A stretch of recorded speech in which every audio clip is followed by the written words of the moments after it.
अपना खुद का घर लेने का सपना अब होगा सच। Welcome to green city Neral and affordable पी में टाउनशिप प्रोजेक्ट। सिर्फ 19.99 lakhs में 1 BHK apartment with EMI starting from just 20,000 per month. Possession in 3 years and payment option up to 6 years with interest-free EMI.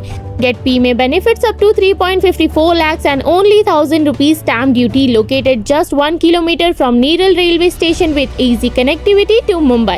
Enjoy 100+ amenities including clubhouse, swimming pool, gym, garden, sports facilities and much more. A complete township spread across 17.5 acres with schools, shopping and daily convenience nearby. Book your dream home today at Green City पहला घर Neral. Green City Neral, आपके सपनों का पहला घर। मैं इस्लामुद्दीन खान और आप देख रहे हैं प्रहार टाइम्स।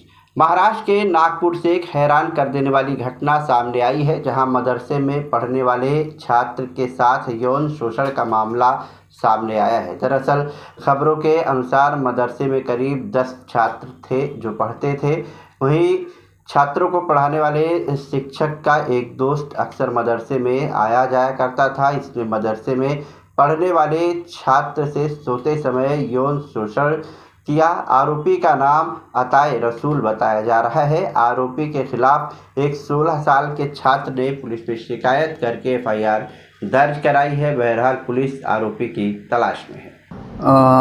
दिनांक 19 तारखेला रात्री 2 वाजता 20 तारखेचे 2 वाजता एक ताजबागच्या परिसरामध्ये मदरसा आहे।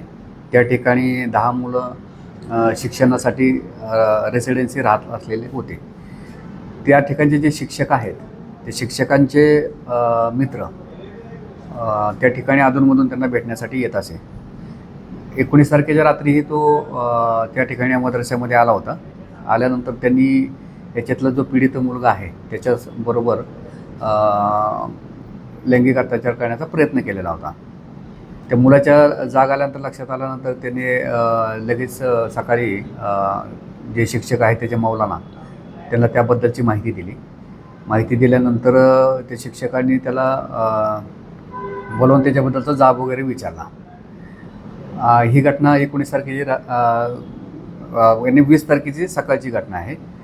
त्यानंतर सदरची जो घटना झालेली आहे हे आम्हाला 112 रात्री 20 तारखेच्या रात्री 11:30-12च्या दरम्यान आम्हाला कॉल आला होता 112वरून की अशी घटना घडलेली आहे। त्या ठिकाणी आपण तात्काळ ड्युटी अधिकारी यांना पाठवून घटनास्थळाचं निरीक्षण आणि जी मुलं आहेत त्यांना रेस्क्यू करून प्रियदर्शिनी या बालसुधारगृहामध्ये आपण त्यांना रेस्क्यू करून पाठवलं होतं। पीडित मुलाची वैद्यकीय तपासणी करण्यात आलेली आहे आणि त्यांनाही आता आपण बालसुधारगृहामध्ये पाठवलेलं आहे आणि CWC समोर आपण त्यांना स्टेटमेंट करताही हजर ठेवलेलं होतं।